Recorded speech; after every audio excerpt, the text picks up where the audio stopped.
What's up guys, and welcome to my 4.4 updated Saber guide. In this video I'm taking you over everything you do need to know in order to understand and build her, including a kit overview, best Lightcones, best relic sets and planar ornaments, main stat and substat goals, and finally general team building ideas. Her basic attack does wind damage based off her attack to a designated enemy. Her skill does her attack as wind damage to a primary target and adjacent targets. If core resonance can fully restore Saber's energy after the skill, gains 14% skill multiplier per 1 core resonance, and consumes all core resonance after the attack to regenerate energy, otherwise will gain 3 core resonance immediately. Her ultimate will do wind damage as her attack to all enemies, and will trigger 10 additional hits, with each doing 110% of her attack as wind damage to a random enemy. After using ultimate, next basic attack becomes Release the Golden Scepter, and only that enhanced basic attack can be used until it is consumed. The enhanced basic attack gains 2 core resonance, does wind damage based off her attack to all enemies, and will do bonus damage based on the enemy count. To her one enemy will do an additional 150%/220% of her attack as wind damage to all enemies. Her talent gives Saber a core resonance entering battle. An ally using their ultimate will give Saber a 60% damage increase for 2 turns and 3 core resonance. Each 1 core resonance consumed restores a energy for Saber. Her technique will increase Saber's attack by 35% for 2 turns and gain 2 core resonances at the start of the next battle. For bonus traces, her A2 gives Saber 20% crit rate, gives Saber Mana Burst when entering battle or using the enhanced basic attack, with Mana Burst being active. If core resonance can fully restore Saber's energy with skill, it will consume the Mana Burst, recovers 1 skill point, and makes Saber immediately take action. Her A4 lets Saber store up to 120 overflow energy. Using ultimate will make the overflow energy cleared and regenerate energy amount equal to the amount that was cleared. If at battle start she has below 60% of her max energy, it will restore it to 60%. And her A6 gives Saber 50% crit damage for 2 turns when using skill. During battle, every 1 core resonance gained grants 4% crit damage that stacks up to 8 times, so you can get up to a 32% crit damage increase. Finally, for her Eidolons, her E1 increases her ultimate damage dealt by 60%, and Saber using basic attack or skill gives 1 core resonance. Her E2 gives Saber 1% defense ignore for every core resonance gained. That will stack up to 15 times, so you can get a total of 15% defense ignore. And when core resonance boosts skill damage, each 1 core resonance consumed also will grant an extra 7% skill multiplier. Her E4 increases wind respen by 8%. Using ultimate will give an additional 4% wind respen, and the effect stacks up 3 times. Her E6 increases the ultimate damage wind respen by 20%, enhances the trace that lets her keep overflow max energy, takes the total limit from 120 to 200. Saber using ultimate for the first time in battle will restore 300 energy to Saber and can trigger again every 3 ultimate uses.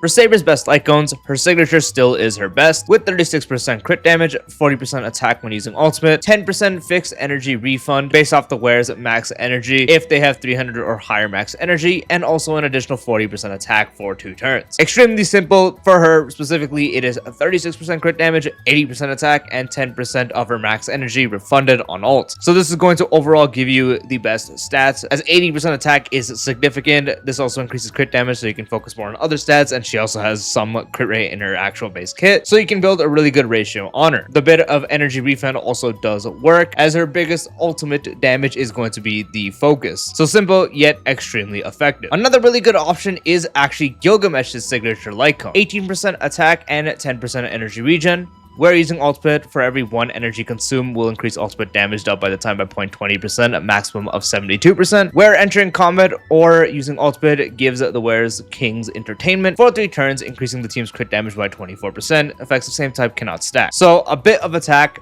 The energy regen unfortunately isn't necessarily that big, because majority of her energy she's gaining is going to be fixed energy, so it's not that useful. However, it gives you a massive 72% damage percent increase for ultimate damage, and she does have enough energy to get the full requirement, hence why her ultimate is going to see a big increase. Also, a little tad bit of support of crit damage for the team. And the Lightcone also, if you are doing 200 pulls dispatch, is free. You are most likely giving this to Gilgamesh anyway, so this is probably not going to be something that's always reliable, but the option is there and is actually quite good on her. You can also sort of use IL Donhang's Lightcone on her too. 18% crit rate, basic attack gives the wearer Dragon's Call for 2 turns, with each stack giving 18% attack and 6% energy regen, stacking up to a total of 2 times. The only way I say somewhat, I don't know why I said reason, is because the basic attack is a part of her kit playstyle, since she does have the Mana Burst where she's able to use her basic attack properly, and then the state where you can only use that. So you are able to gain a stack of this, and depending on how you play it, depending on what investment you have, depending on your team overall, you can maintain at least 1 stack. It's probably going to be a thing where you don't necessarily have 2 stacks. So you're mostly assuming 18% crit rate, 18% attack, and 6% energy regen, unless you figure out a way to weave in another basic attack, which is overall not going to be too recommended. But if you do have a spare Iodaning Lightcone sitting around, it is usable. However, for really any other case, you do just go ahead and use the Aeon Lightcone with 8% attack every time the wearer attacks in the battle, stacks with the 4 times, and breaking an enemy weakness from the wearer will increase damage up by 12% for 2 turns. S5, 16% attack, 24% damage. So up to a 64% increase to the wearer's attack. You do want to make sure you break an enemy so you get this effect, otherwise the performance of the Lightcone does drop. Very, very solid free-to-play option and very easy to stack, since especially with the addition of the joint attack, she gets more attacks off to stack this up pretty quickly, and it's also something that doesn't expire. You can also use the Battle Pass Lightcone as it increases the wearer's crit rate by 12%. Skill and ultimate damage by 24%, S5 20% crit rate, 40% skill and ultimate damage. Unfortunately, it doesn't impact her enhanced basic attack at all, but you're mainly focusing on ultimate. Skill also goes off a lot and also makes her easier to build with 20% crit rate. So if you have this Lightcone laying around, this is also a very solid option. For relic sets, overall, one of our best ones now is going to be Eagle. 10% wind damage from the 2-piece, and the 4-piece gives a 25% advance forward when the wearer uses their ultimate. Since usually before this, there was a lot of more team comps you could do with Sunday and also like Sparkle. Usually a good form of action advance. Even with them, you could still very much use Eagle. Although there's a lot more team variants where you're not going to have the full action advance going off consistently, making Eagle useless. So with the update with Gilgamesh making the King's team the best in slot, Eagle set has actually become more valuable. You can build Saber to just a generic breakpoint, and then this is going to be able to generate you more actions for Saber to do more damage, get more energy back, and get more ultimates. And also 2-piece increases all her damage since she actually is wind. However, if you don't want to use Eagle, you can very much just use the Scholar set as well. 8% crit rate, and then 4-piece, 20% skill and ultimate damage. And when using ultimate, the next skill will additionally do 25% increased damage. This is the most simplistic and reliable one. Also very efficient to farm since it's with Relieved Ordeal. Crit rate makes it easier to build and then increases skill and ultimate damage. This one doesn't impact the enhanced basic attack, unfortunately, but it's fine. And an additional amount to the skill. So this is also reliable since this also is something you can use on Gilgamesh. This can have double the efficiency for you and is also just overall very consistent and strong. Genius set actually is usable as well. For the 4-piece, providing 10% defense ignore and additional 10% if the enemy is weak to quantum. Since on that team, if you do have the Mortanix Blade defense shred up, that's 30%. If you have Gilgamesh's E1, that's an additional 30%. This can push you up to 80% defense shred / ignore, and then even more depending on your last slot. And when you're reaching the around 70% to 80%, 90%, especially 100%, that's when defense ignore / shred becomes significantly stronger. So Genius set can actually outperform the other ones thanks to how it does work. If you're specifically using her still on a hyper carry team where there's not going to be Gilgamesh on the team, which I'm going to be honest, I highly don't advise, and you're running teammates that mainly target her, such as Sunday plus Sustain that can target like Wolfwolf, you can run the Wave Strider set. 16% crit damage from the 2-piece.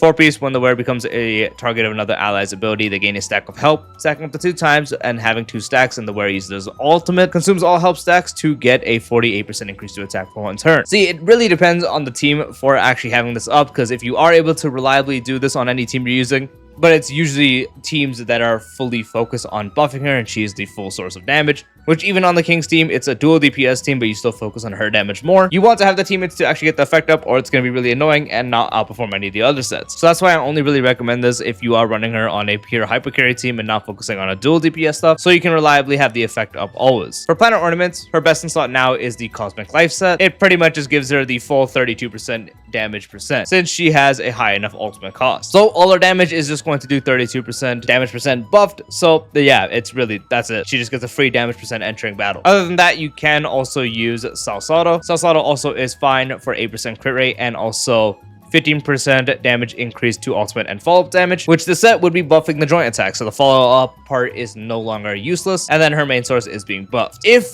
E2 Mortanix Blade is on your team, you can use the Duran set, which is able to provide a stack of merit anytime someone on the team uses a follow-up attack, which increases the wearer's follow-up attack damage by 5%, and reaching 5 stacks gives an additional 25% crit damage to the wearer. So this is not going to be buffing anything but the joint attack if you don't have E2 Mortanix, so that's why it's not effective. And also without Mortanix, it's going to be a lot more annoying to stack. But with this actually up alongside the E2 Mortanix, you make ultimate considered a follow-up attack, so it can actually get the benefit of this and also stacking. Hence why E2 Mortanix is the thing that makes this set usable. If you don't have E2 Mortanix on the team, don't use this set. And if you're specifically running her with Permanentary Dawning, you can use Ban and Amusement for 16% crit damage and additional 32% when a target summoned by the wearer is on the field. She doesn't have that, so you need Permanentary Dawning to dedicate her as Bondmate. Attach Soul Dragon, so that is considered it to activate the full effect for 48% crit damage. So only if you do have Dawning on the team, otherwise don't use the set. TLDR, just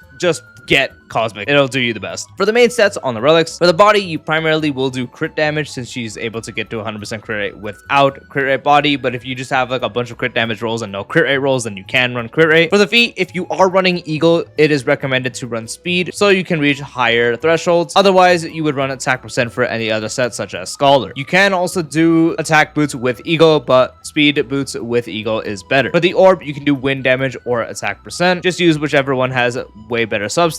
And for the link rope, run attack percent. For the substats, if you are running speed Eagle, and by speed I mean speed boots, just get to the breakpoint 134 or specifically 133.4. That is all you really need.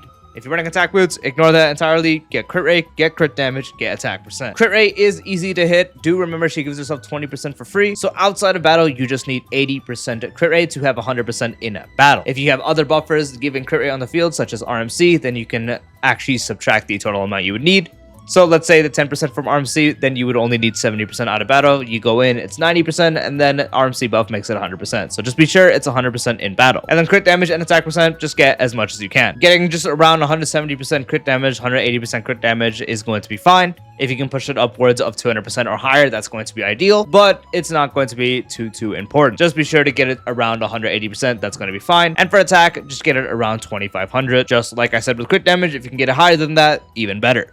Now for some general team building ideas. The first team I want to mention is with Gilgamesh in mind, as that's going to be significantly the best team for her. So it goes Saber as the main carry, obviously, and then a dual DPS setup with Gilgamesh, but he's not released right now, so I can't actually put him on the team. Third slot would go to either Mortanix or Remembrance Trailblazer. These are the two best third options for that team. Mortanix is better with investment, but RMC can push ahead if you have like no investment in your Mortanix or you have very high investment in your Saber. If you have like an E6 Saber, the RMC here can be a lot better, since at that level of investment, let's say you have E6 Saber and E1 Gilgamesh, your main damage is going to all come from Saber herself. So running the Remembrance Trailblazer over Mortanix is going to be better as you're focusing on her damage more. But otherwise, at lower investment, let's say maybe like E0 to E2 Saber and Gilgamesh, and you have like, let's say E1 Mortanix, or even E0 in that case, you would put him in that slot. Last slot goes to Sustain. You're always going to use Popo in this spot as her energy is too valuable for both Gilgamesh and Saber. So in that case, the team would look like this. Remember, last slot is Gilgamesh. If you really don't have Popo available, then you can run Permanentary and just dedicate Saber as Bondmate, especially if you're running Ban and Amusement where that'd be required. And if you're doing Sustainless, it can depend. You can just throw generic options like Tribi on there. You can throw Cypher.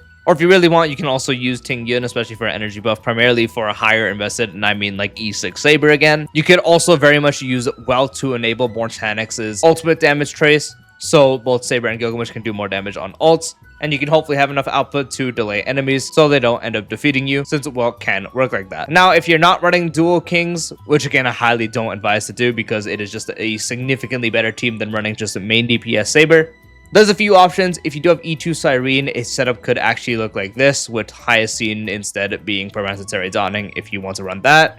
Hyacine is just good here since you can also charge Cyrene a lot faster, and RMC is just really good for Saber. Generic setups also do work. You can run Sunday here instead. Sunday and then the Trivi and also Popo in this case, since Popo is just really good for Saber thanks to an energy buff. So really in any case, she as a sustain is going to be better than any other option. Or in a case where you could also use Sparkle, this is a bit more annoying to tune just since Saber can advance herself. Same with just general tuning. That's why RMC is a lot more recommended, just because the mem buff isn't always and it won't really mess up anything. As long as you do play to where the mem buff doesn't proc right after Saber advances herself. Otherwise, that's going to be a big waste. So RMC is the most recommended, but you can use the other ones like Sparkle. You can use Sunday.